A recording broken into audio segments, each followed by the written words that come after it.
Hello बच्चों, कल हमने बीए फाइनल में मैक्स वेबर के नौकरशाही संबंधी विचार पढ़े थे। उनमें उनके विचार थे कि कैसी विशेषता है, उनके खुद के विचारों को हमने पढ़ा था। आज हम पढ़ेंगे नौकरशाही के दोष। तो दोष का परिचय हमने पढ़ लिया था कल कि नौकरशाही की आलोचना में या नौकरशाही के दोष में अलग अलग विचारकों ने बहुत सारे दोष बताए हैं कि नौकरशाही सही ढंग से कार्य नहीं करती, वो लोक कल्याण के लिए कार्य के लिए उत्तरदायी है लेकिन अपनी उत्तरदायित्व नहीं निभाती, क्योंकि व्यवस्थापिका, कार्यपालिका और ये न्यायपालिका सरकार के अंग कार्य करते हैं और व्यवस्थापिका, कार्यपालिका जो सरकार है जो जनता द्वारा चुने जाते हैं, तो वो कार्य करने के लिए उत्सुक होते हैं क्योंकि वापस उनको आना है, सरकार में जीतना है। लेकिन नौकरशाही एक बार अपनी नियुक्ति प्राप्त कर ली तो कोई नहीं हटा सकते। वो जब तक रिटायरमेंट नहीं होता तब तक वो अपने पद पर रहता है। हाँ, कोई गलत गैर कानून तरीके से कार्य करे तो उनको हटा सकते हैं, लेकिन वापस वो लग सकता है। तो ये है कि उनके परीक्षा द्वारा, मेहनत द्वारा वो अपना पद हासिल करते हैं, इसलिए वो लोगों के हित के लिए कार्य करना मतलब सही नहीं मानते। वो ज़्यादा से ज़्यादा अपने खुद की शक्ति बनाना चाहते हैं।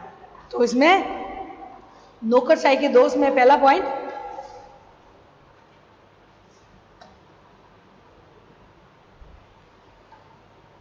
जनसाधारण की मांगों की उपेक्षा।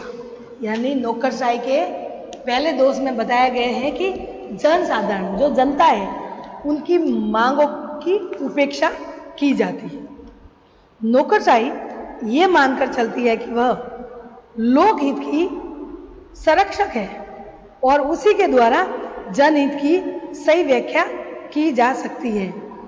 यदि लोकमत जनहित के विरुद्ध है तो नौकरशाही उनकी अपेक्षा करने में आगे पीछे नहीं देखती, किंतु नौकरशाही किसी की सलाह मानने के लिए तैयार नहीं और वह अपने विवेकानुसार कार्य करते हैं। इससे जनसाधारण की मांगों तथा इच्छाओं की उपेक्षा होती है। यानी वो खुद अपने विवेक के द्वारा ये कार्य करती है, वो किसी के दबाव में कार्य नहीं करती, क्योंकि ये पद उन्होंने किस हिसाब से हासिल लिया है, उन्होंने अपने बुद्धि और विवेक द्वारा, मेहनत द्वारा ये पद उनको हासिल हुआ है, जनता ने उनको नहीं दिया। तो लोकहित के संरक्षक के रूप में इनको रखा गया कि लोगों के हित के लिए जो सरकार है उनको नियुक्ति इनको दी जाती है, नियुक्ति कि आप ये कार्य करोगे लोगों के हित के लिए, लेकिन जनहित की व्याख्या वो करने में नाकाम होते हैं। उनको लोकहित के विरुद्ध होते हैं क्योंकि उनको पता है कि मैं लोगों की वजह से मैं मेरा पद नहीं पाया, मेरा पद मेरी मेहनत से मैंने ये पद पाया है। तो लोगों के जनहित के विरुद्ध चली जाती है नौकरशाही। और इसके अलावा वो किसी नौकरशाही किसी से सलाह लेने के लिए तैयार नहीं। वो सलाह दे सकती है लेकिन लेती नहीं है और अपने विवेक अनुसार कार्य करती है और जनता की मांगों की इच्छा को उपेक्षा करती है। तो इस प्रकार से बच्चों ये नौकरशाही के दोष में पहला पॉइंट हमने पढ़ा। दूसरा पॉइंट है लाल फीताशाही। लाल फीताशाही, इसका अर्थ है, लाल फीताशाही का अर्थ है बच्चों कि ये भी एक भ्रष्टाचार के रूप में है।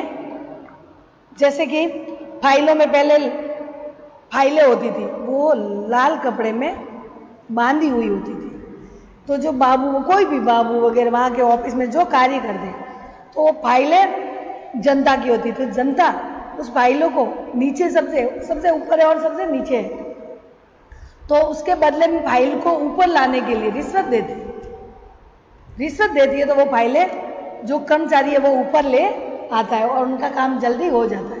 तो एक रिश्वत का ही एक नाम है, उसको कहते हैं लाल फीताशाही।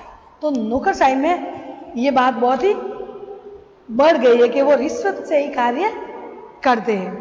सभी नहीं है ऐसे, लेकिन कहीं पर ये दोष पाए जाते हैं। अखबार में पढ़ते हैं ना, ये इतने पैसे लेते हुए रंगे हाथ पकड़े गए। तो ये सब लाल फीताशाही भी एक रिश्वत का ही रूप है।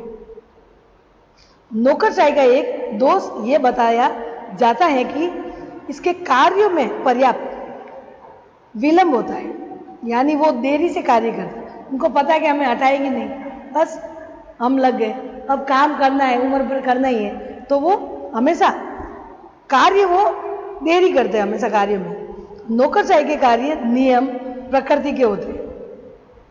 अधिकारी प्रक्रिया की औपचारिकताओं में विश्वास करते हुए कठोरता के साथ नियमों और विनियमों का पालन करते हैं। यानी जो कर्मचारी है, जो अंडर में कार्य करते हैं, तो वो उच्च अधिकारी के अंडर में कार्य करते हैं, तो वो नियमों और विनियमों का पालन करते हैं और कठोरता से पालन करना पड़ता है, क्योंकि कानून की अवहेलना की तो उनको पद से निकाल भी सकते हैं। कि नियमों का मानना नौकरशाही के लिए बहुत ही बड़ी बात है, जिसके परिणाम स्वरूप कार्य की संपन्नता में बाधा पहुंचती है। यानी नियमों की पालन तो करते हैं, लेकिन वो विश्वास नहीं होता कि उच्च कर्मचारी हमारे लिए क्या कर रहे हैं, क्योंकि सरकार हमें तो वेतन दे रही, वो भी एक कार्य कर रहे, तो इस तरीके से इनके ये बाधा आ जाती कार्य में। नौकरशाही प्रक्रिया की औपचारिकताओं को अपना उद्देश्य बना लेती है, जबकि वे जनता की सेवा के लिए माध्यम मात्र है। यानी नौकरशाही को औपचारिक रूप से उनका उद्देश्य है कि जनता की सेवा करना, उनका माध्यम, लेकिन वो सही ढंग से कार्य नहीं कर पाता। वो कह रहे कि हम तो हमने अपने बल पर आए, अपने मेहनत द्वारा ही पद प्राप्त किया, तो वो जैसे ही सरकार उनको कार्य देते तो उनकी अवहेलना करते रहते हैं।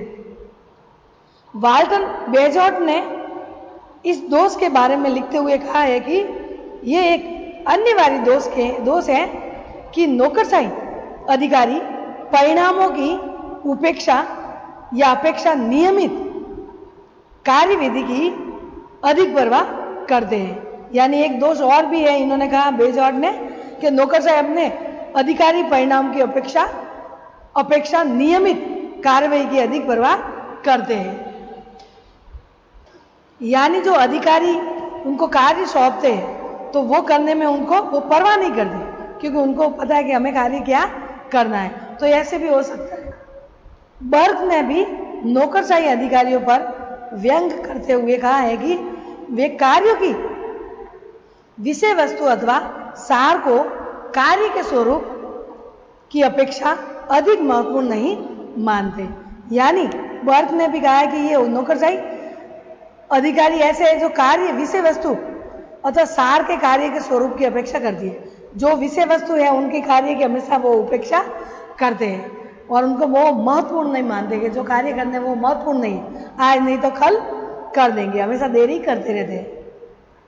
इसका नतीजा ये होता है कि वे कपड़ा तो काटते हैं परंतु उन्हें शरीर का पता नहीं होता है। यानी कपड़ा काट दे के कपड़ा काटा है, किसी के लिए कपड़े सिलना तो काट दिया, लेकिन कितना वो व्यक्ति आगे का कैसा है कितना वो उनके पास व्यक्ति नहीं है, तो वो काट के मन चाहे वो काट सकता है। तो बर्ग ने नौकरशाही के रूप में ये लोगों के ये बात कही है। तीसरा पॉइंट है बच्चों शक्ति प्रेम। नौकरशाही के लोगों को हमेशा प्रेम से समझाए तो समझते हैं और एक उनके शक्ति ज्यादा पसंद करते हैं। वो खुद को शक्तिशाली बनाने के लिए ये देर करते हैं और प्रेम की भाषा नहीं समझते। इसमें कोई संदेह नहीं कि नौकरशाह शक्ति के भूखे होते हैं। विभिन्न विभागों के नौकरशाही शक्ति के संघर्ष में रत रहने के कारण लोकहित को बुला लेते हैं। स्थायी सिविल सेवा के सदस्य लोकतंत्र के नाम पर में तो कहने का मतलब ये संघर्ष यानी नौकरशाही शक्ति प्रेम, इसमें कोई संदेह नहीं कि नौकरशाही शक्ति भूखे होते हैं। विभिन्न विभागों के नौकरशाही शक्ति के संघर्ष में रत रहने के कारण लोकहित को भुला देते हैं। यानी अपनी शक्ति को ज्यादा महत्व रखने के कारण जो लोगों के हित के कार्य होते हैं वो भुला देते हैं। स्थायी सिविल सेवा के सदस्य लोकतंत्र के नाम पर विभागों की शक्ति में निरंतर वृद्धि करते जा रहे हैं। यानी सिविल सेवा में लोकतंत्र के नाम पर विभाग की शक्ति अपनी शक्ति को बढ़ाते ही रहते हैं और मंत्रियों के उत्तरदायित्व के सिद्धांत के नाम पर उन्होंने सारी शक्ति स्वयं के हाथों में केंद्रित कर ली। यानी जो मंत्री लोग होते हैं, जो जनता द्वारा चुने जाते हैं, जनता के लिए इसलिए चुने जाते हैं कि वो लोगों के हित के लिए कार्य कर सके। तो मंत्रियों के उत्तरदायित्व के सिद्धांत के नाम पर उन्होंने कह रहे कि जो मंत्री हमें कहे वो उनका हमारा उत्तरदायित्व है कि जो मंत्री कहेंगे वो हम कार्य करेंगे, लेकिन उनके नाम से वो अपनी शक्ति और भी बढ़ाते जाते हैं। इस प्रकार से बच्चों ये शक्ति और प्रेम की भावना रखते हैं, शक्ति के प्रति प्रेम की भावना। चौथा है विभागीकरण या साम्राज्य रचना। साम्राज्य यानी खुद का ही सारा बोलबाल ओ। इसमें नौकरशाही के कारण सरकार के कार्य अलग अलग खंडों में विभाजित हो जाते हैं। ये पृथक खंड बिना किसी समुचित पारस्परिक संबंधों के अपने अपने उद्देश्यों का अनुसरण करते हैं। इन इकाइयों में अपने आप को स्वतंत्र तथा पृथक इकाइयां मानने की प्रवृत्ति विकसित हो जाती है। वे ये भूल जाते हैं कि किसी बड़े समग्र के केवल अंग मात्र हैं। वे अपने ही छोटे अधिकारी क्षेत्र को अपनी अंतिम सीमा मानने लग जाते हैं। यानी विभागीकरण, अपने विभाग जो उद्देश्य है, यानी उनके सरकार ने उनके अलग अलग नौकरशाही में उनके कार्य को खंडों में बांटा गया, अलग अलग विभाजित किया है, लेकिन ये पारस्परिक संबंधों के उद्देश्य का अनुसरण करते हैं। अपने खुद के व्यवहार के अनुसार उनके उद्देश्य का अनुसरण करते हैं। लोगों के हित का उद्देश्य उनको वो ध्यान नहीं देते कि सिर्फ खुद के उद्देश्य होना चाहिए अपनी शक्ति के लिए।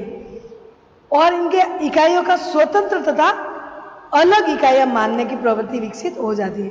यानी वो अपने आप को स्वतंत्र मानते हैं और जो इकाइयां है दी गई है, विभाग दिया गया है, वो उनकी प्रवृत्ति विकसित हो जाती है और वे भूल जाते हैं कि किसी बड़े समग्र में केवल अंग मात्र है और ये भूल जाते हैं कि वो एक अंग है, उस नौकरशाही का अंग है, वो पूरी तरह से मालिक नहीं है। इस प्रकार से छोटे अधिकार क्षेत्रों को अपनी अंतिम सीमा मानने लग जाते हैं। है तो अधिकार छोटा, लेकिन अपनी खुद की सीमा इतना मानते कि मैं इस विभाग का मालिक हूँ। और सरकार ने ऐसा नहीं कह रहा कि वो मन में ऐसा नहीं कह रहा कि मैं सरकार द्वारा मैं उनके उत्तरदायी हूँ, जो कार्य वो देंगे वो मैं कार्य करूँगा, वो नहीं मानते। उनका ये है कि मैं साम्राज्य, ये विभाग मेरा ही है और मैं ही चलाऊंगा। तो वो उनके वो निरंकुशता वाली बात आ जाती है।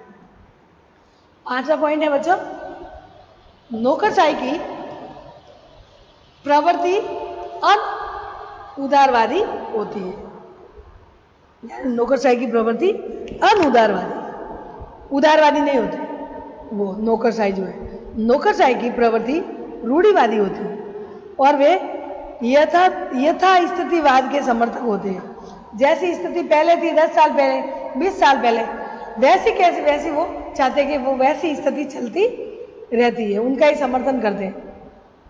और रूढ़िवादी के हिसाब से जो पहले चले, जैसे पहले फाइलों में लिखा जाता है फाइलें, अब कंप्यूटर है तो उनको कंप्यूटर का कार्य करना अच्छा नहीं लगता, वो पहले की तरह फाइलों में ही करना पसंद करते। तो रूढ़िवादी और यथास्थिति समर्थन करते हैं। वे नवीनता और परिवर्तन के प्रति प्राय विरोधी भावना रखते हैं। वो परिवर्तन पसंद नहीं करते क्योंकि उनको काम बदलने के लिए उनको वो योग्यता के आधार पर ट्रेनिंग करनी पड़ेगी और ट्रेनिंग वापस उनको बाहर जाना अच्छा नहीं लगता। तो वो जैसे रूढ़िवादी चली आ रही है इतने वर्षों से, वैसे ही कार्य करने लगते हैं। विचारक रसेल लिखते हैं कि नौकरशाही में प्रत्येक स्थल पर एक निषेधात्मक मनोवैज्ञानिक को, जिसका झुकाव निरंतर निषेधों की ओर रहता है, विकसित करने की प्रवृत्ति पाई जाती है और वर्षों तक एक ही प्रकार का काम यंत्रवत करते रहने से उसका मानसिक प्रवृत्ति एक ढांचे में बंद जाती है। वे हर नई चीज के प्रति नकारात्मक दृष्टिकोण अपनाते हैं, यानी वे अनुदारवादी, ये जो रूढ़िवादी परंपरा से आ रही इतने सालों से वैसा ही कार्य करना चाहते हैं। वो परिवर्तन का विरोध करते हैं क्योंकि उनको खुद को बदलना पड़ता है, उनके कार्यों को बदलना पड़ता है, तो परिवर्तन के खिलाफ हो जाते हैं, इसलिए ये अनुदारवादी हो जाते हैं। छठा है नवीन निरंकुशता। निरंकुशता है यानी जिस पर कोई अंकुश न हो। नौकरशाही में एक अवगुण यह पाया जाता है कि इसकी प्रवृत्ति निरंकुशता की ओर रहती है। इंग्लैंड में लॉर्ड चीफ जस्टिस एवार्ड ने सिविल सेवकों की बढ़ी हुई शक्ति को नवीन निरंकुशता की संज्ञा दी गई है। उन्होंने ये आशंका व्यक्त की है कि इस बढ़ती हुई प्रशासनिक निरंकुशता के परिणाम स्वरूप ब्रिटिश नागरिक अपने स्वतंत्रता को खो देंगे। लॉर्ड एवार्ड का विश्वास था कि व्यक्तिगत स्वाधीनता खतरे में है क्योंकि तीव्र नौकरशाही मनोवृत्ति के अफसर कुछ ऐसे विश्वासों के साथ काम करते हैं जैसे कि कार्यपालिका का कार्य शासन करना, यानी कार्यपालिका जो कार्य है उनका शासन करना। शासन करने के लिए उपयुक्त व्यक्ति केवल विशेषज्ञ ही होते हैं।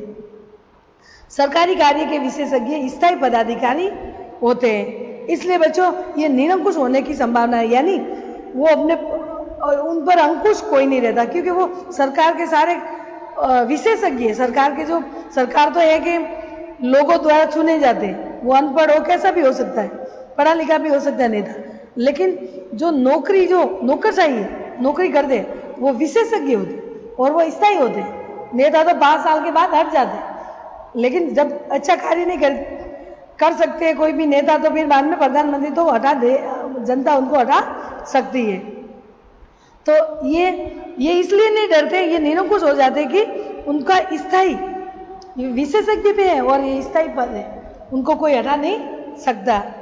ये विशेषज्ञ वस्तु स्थिति के अनुसार व्यवहार करते हैं और परिस्थितियों में रहते हैं, उन्हें उनके अनुसार स्वयं को ढाल लेते हैं, यानी जैसी परिस्थिति है वो वैसे विशेषज्ञ है और व्यवहार अपनी वस्तु स्थिति अपनी स्थिति के अनुसार व्यवहार करते हैं। परिस्थिति के अकॉर्डिंग वो स्वयं ढाल लेते हैं। कभी परिस्थिति है कि कभी कोई ऐसा आपदा आई कि लोगों के कार्य नहीं हो रहे, हाहाकार हो रहा है, सरकार उनके ऑर्डर दे रही है, उनको डांट रही है, फटकार रही है, तो वो फिर परिस्थिति देखते हुए वो कार्य बदल देते हैं, अपने कार्य उस हिसाब से करने लगते हैं, नहीं तो साधारण दिनों में वो सुस्त हो जाते हैं। विशेषज्ञ के मार्ग में 2 बाधाएं सामने आती है, एक तो संसद का प्रभुत्व और दूसरा कानून का शासन, यानी अबोध जनता की विशेषता में अबोध जनता की। तो कहने का मतलब नवीन निरंकुशता में और भी है बच्चों, लेकिन इनके बारे में ये बताया गया है कि ये रूढ़िवादी है निरंकुश, इन पर ये नहीं कि सरकार अंकुश लगाएगी, लेकिन वो अंकुश रखते नहीं, वो नवीन निरंकुशता यानी वो खुद के ऊपर अंकुश नहीं रखते। क्यों नहीं रखते? उनको पता है कि सरकार तो चुन के आई है, वो वापस चली जाएगी 5 साल के बाद, और ये स्थायी है, वो रिटायरमेंट के बाद ही वो हट सकती है, इसलिए वो अपने खुद का अंकुश दूसरों पर जनता पर रखती है। इसके अलावा अबोध जनता की अंधभक्ति इन अवरोधों को दूर करने का बाधक बन जाती है। विशेषज्ञों को संसद के प्रभुत्व को प्रभावहीन बनाने के लिए कानून के शासन को अपनाना चाहिए, यानी इन विशेषज्ञों पर अंकुश लगाने के लिए, उनके प्रभुत्व पर प्रभावहीन करने के लिए कानून का शासन लगाना चाहिए, यानी नियम कानून का पालन करना चाहिए। इस उद्देश्य की पूर्ति के लिए नौकरशाही को संसदीय रूप ग्रहण कर पहले अपने हाथ में मनमानी शक्ति ले लेनी चाहिए, यानी सुझाव ने यह भी कहा कि नौकरशाही को संसदीय रूप ग्रहण करके अपनी मनमानी शक्ति संसद के हाथ में होनी चाहिए। उसके बाद कानूनी अदालत का विरोध करना चाहिए, यानी जो कानूनी अदालत है उनका विरोध कौन करेगा? उनकी शक्ति बढ़ रही है तो ये विरोध उनके कानून का विरोध, यानी कानून का भी विरोध करना चाहती है और भी वो शक्तिशाली होना चाहती है। नौकरशाही का ये कार्य उस समय अत्यंत सरल सिद्ध हो जाता है जबकि वह एक मोटी रूपरेखा के रूप में पारित विधान प्राप्त कर सके, अपने नियमों, आदेशों और विनियमों के उस विधान की रिक्तता की पूर्ति कर सके। तो इस प्रकार से बच्चों आज का टॉपिक यहीं पे खत्म करें। कल हम 7वां और 8वां पॉइंट पढ़ेंगे। ठीक है बच्चों, बाय।